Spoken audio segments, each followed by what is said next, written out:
नमस्कार। देवरिया की आवाज रेडियो केसरी से प्रस्तुत है स्थानीय हालचाल। पहले मुख्य हालचाल।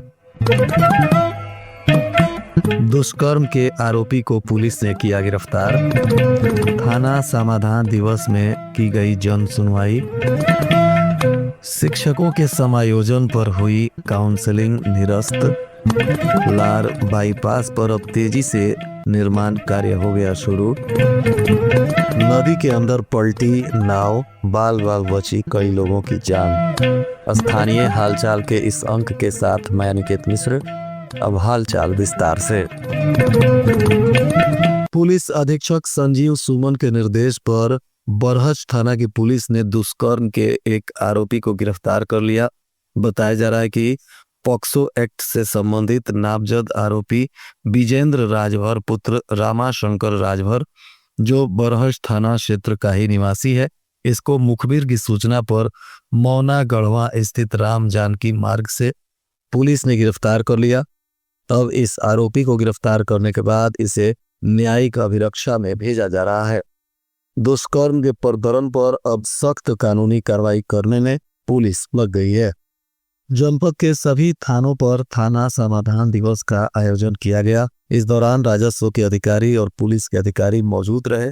उनके द्वारा जनता की समस्याओं को सुना गया और संयुक्त रूप से राजस्व और पुलिस की टीम के द्वारा मौके पर पहुंचकर कई समस्याओं का निस्तारण भी कराया गया। पुलिस अधीक्षक संजीव सुमन के निर्देशन में बेहतर जन सुनवाई और पुलिस के उत्तरदायित्व निर्धारण करने तथा संवेदनशीलता बढ़ाने और बेहतर पारदर्शिता बढ़ाने के लिए थाना दिवस पर डेस्क सिस्टम के तहत समस्त थानों पर हल्का प्रभारी और बीट पुलिस पदाधिकारी द्वारा अपने अपने हल्का ग्राम बीट की डेस्क लगाकर जन समस्याओं को सुना गया और निस्तारण कराने का प्रयास किया गया। जिलाधिकारी दिव्या मित्तल और पुलिस अधीक्षक संजीव सुमन ने भी कोतवाली में जन समस्याओं को सुना।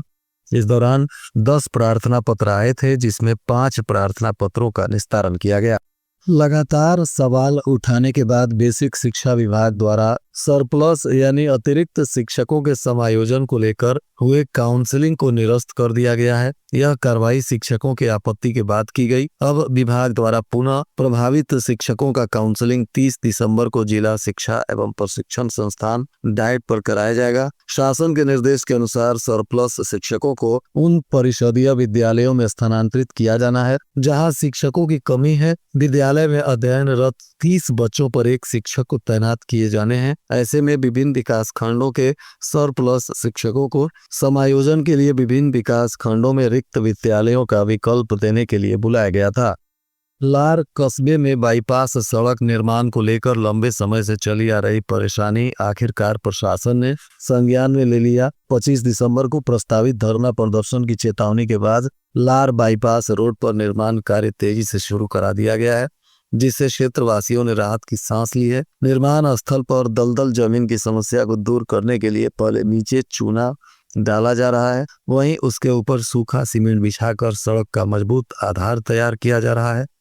निर्माण एजेंसी का दावा है कि कार्य को गुणवत्ता के साथ युद्ध स्तर पर कराया जा रहा है ताकि भविष्य में सड़क फिर से क्षतिग्रस्त ना हो सके।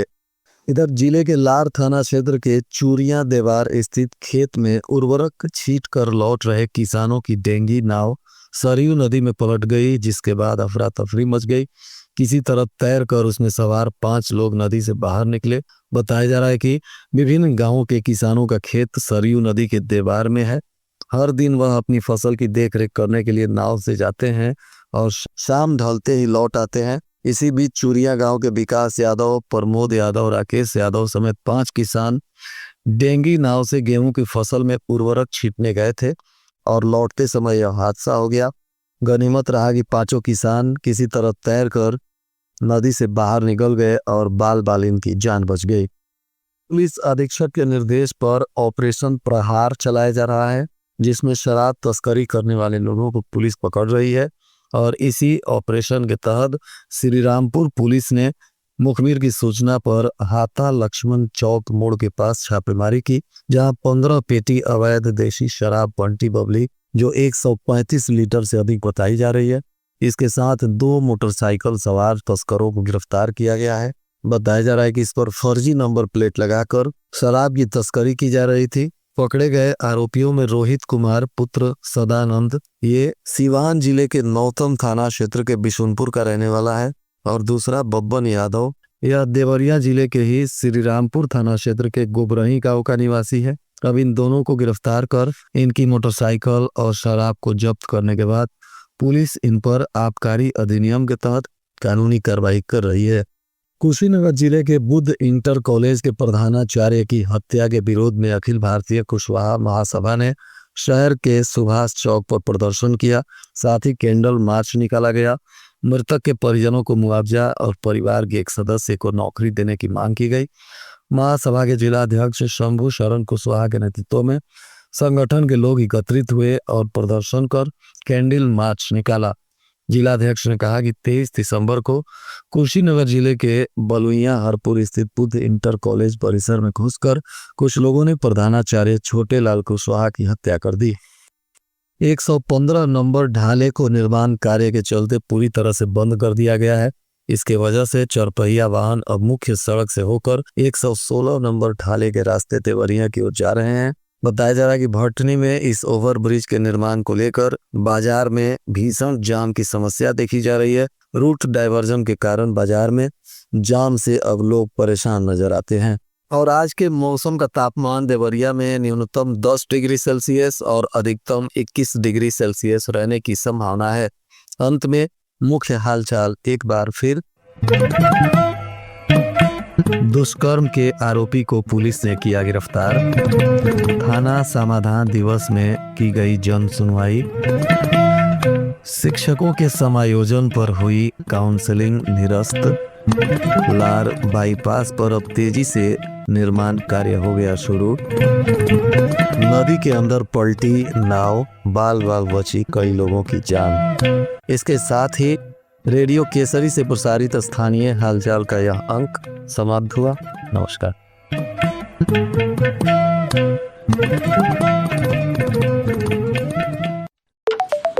रवि जी, मैं SHO Subhash Chitnis Bandra police station Mumbai से बात कर रहा हूँ। आपका बेटा रोहित यहीं हॉस्टल में पढ़ता है? जी सर। वो अपने दोस्तों के साथ ड्रग्स लेते हुए पकड़ा गया है। ड्रग्स? अरे नहीं सर, मेरी आप उससे बात कराइए प्लीज। अरेस्ट करके जेल में डाल रहे हैं उसे, वही बात कीजिएगा आप। अरे नहीं सर, कोई तो उपाय होगा। जमानत के लिए 5 लाख का बेल बॉन्ड लगेगा। पेमेंट के लिए सरकारी वकील का नंबर लिखिए। पर अंकल तो स्मार्ट निकले। अबे चल आजा। वकील को पैसे देने के बजाय 1930 पर कॉल कर दिया। मेरा गेम ओवर। चले। असली पुलिस इस तरह व्हाट्सएप पर कॉल नहीं करती। ऐसी फर्जी कॉल्स के लिए तुरंत शिकायत करें। रुको, सोचो और एक्शन लो।